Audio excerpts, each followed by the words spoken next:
Lesson 3 is on a very important aspect of your home life, and that is buying a home. When you're buying a home, there are 5 phases that you should go through. Number 1, you want to decide what your home ownership needs are, because you're going to be stuck with that for probably quite some time. So, what type of housing should I buy? Please be sure to take your time to determine that. How much can I afford to spend? Phase 2 is, where do I want to live? Very important.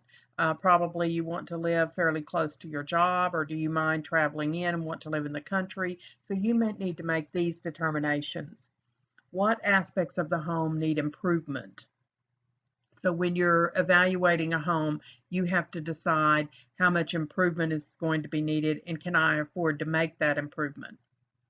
Price the property. What is an appropriate market price? And how much negotiation movement exists? Most of the time, if the property's been on the market for 4 months or so, you may be able to negotiate a good price. It just determines usually on how long it's been on the market. Sometimes you have to pay the exact asking price because the house has not been on the market, and at that time it's a seller's market. In other words, things are being scooped up pretty quickly. Obtain financing. How much down payment do you have? What are current mortgage rates? Can I qualify for a mortgage? And what type of mortgage should I get? And finally, closing the purchase. What is the closing date? What funds and documents am I going to need for the closing? And is everything understood before the final signing? Just as we learned in the last chapter, you need to be aware of what's in a lease, but you also definitely need to be aware of what's in a contract when buying a home. In qualifying a mortgage, you need to determine the estimated value of the home you would like to purchase. Obtain funds for a down payment from savings or through gifts or loans from family members. If you get a loan from a family member, you will have to pay that back, and you will have to have a letter saying whether it's a gift or a loan. And if it is a loan, you have to consider that as part of your mortgage or part of your payments each month. Reduce any other debts or improve your credit record if necessary. I know several people that have applied for loans and realized their credit record was a little too low, and what they had to do was pay off a credit card, and that took care of that problem. Compare fees, services, and mortgage rates for different lenders, and prepare the mortgage application. Be sure you are ready for that. You're going to need all bank statements. You're going to need tax statements from several years. There are lots of different paperwork things that you will need. You'll be shocked at how much actual paperwork there is to a mortgage application. The mortgage acceptance will be based on your credit record. Things that it is influenced by are your income, the amount available for a down payment, and the current mortgage rates. There are many types of mortgages. We'll focus on just a couple of them, but you have the conventional 30-year mortgage or a conventional 15 or 20-year mortgage where you can save quite a bit in interest over the 15 or 20 years. The 15-year doesn't end up being twice as much as a 30-year mortgage would be, so you should definitely use a calculator and calculate that before you decide which one to do.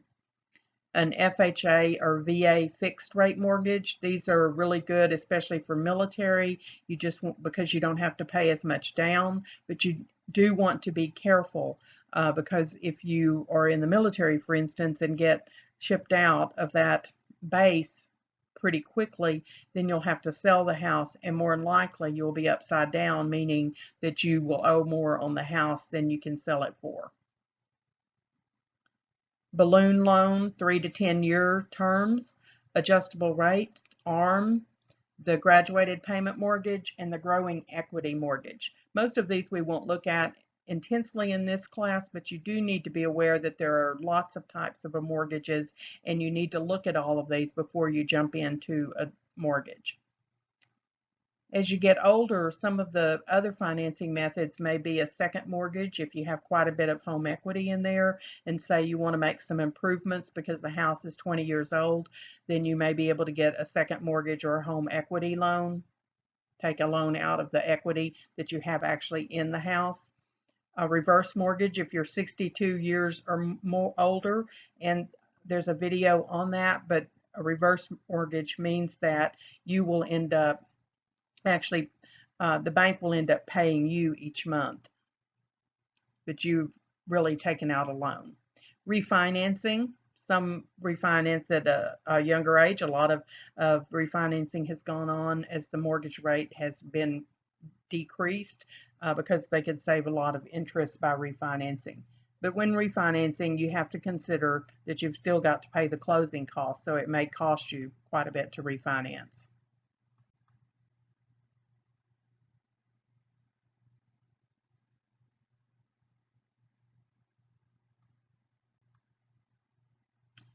The closing costs, there are a number of fees that are included in closing costs. Closing costs, depending on the cost of your house, could be anywhere from $1,000 up to $6,000 or more dollars. Title search, title insurance, attorney, appraisal, recording fees, credit report, termite inspection, lender's origination fee, reserves for home insurance and property taxes, and this amount varies, but you want to be sure that you realize you have to have some money reserved in there so that first year you're actually paying almost double. And my son-in-law was telling me recently his neighbor didn't realize that. He had not been putting any back for it, and so he was pretty astounded when he got his bill and had to take out a loan. Interest paid in advance as well. Most of the time, closing costs are typically incurred by the person buying a house, but it is possible in the negotiation of your contract when buying a house that the seller agrees to pay part of the closing costs. In selling your home, you want to make it more appealing, so you should make necessary repairs because it won't pass inspection otherwise.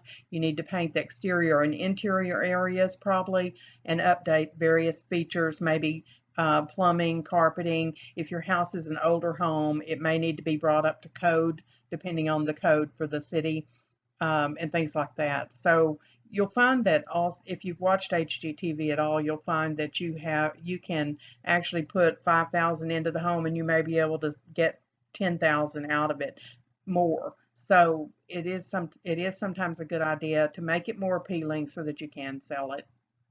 And some even stage the home take out some of the furniture so it doesn't look quite so crowded, that kind of thing. Determine a selling price, an appraisal to estimate the current market value, the location, features, and age of the home, current mortgage rates, and the market demand in your area.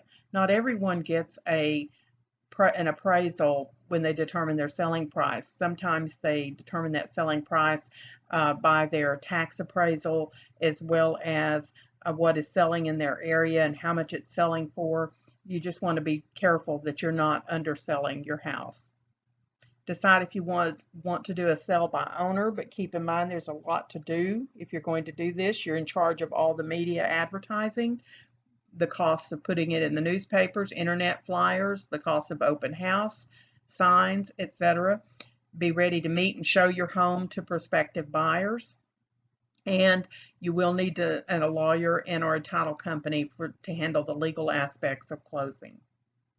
You may want to consider a real estate agent, but you shouldn't consider just any. You want to interview 2 or more agents to compare their services and experience.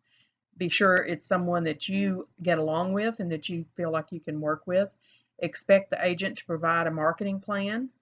How are they going to sell your house? What kinds of open houses will they have? What will they put it in the newspaper? And to handle the financial and legal aspects, they should also handle that. Communicate with that agent on a regular basis. You'll sign a contract, 6 months to a year contract, and if it's sold, even if you're the one that ends up selling it, the real estate agent is under contract and you would owe them the money for that sale. End of this video. You should be now ready to do your activities. Thank you for listening to the video.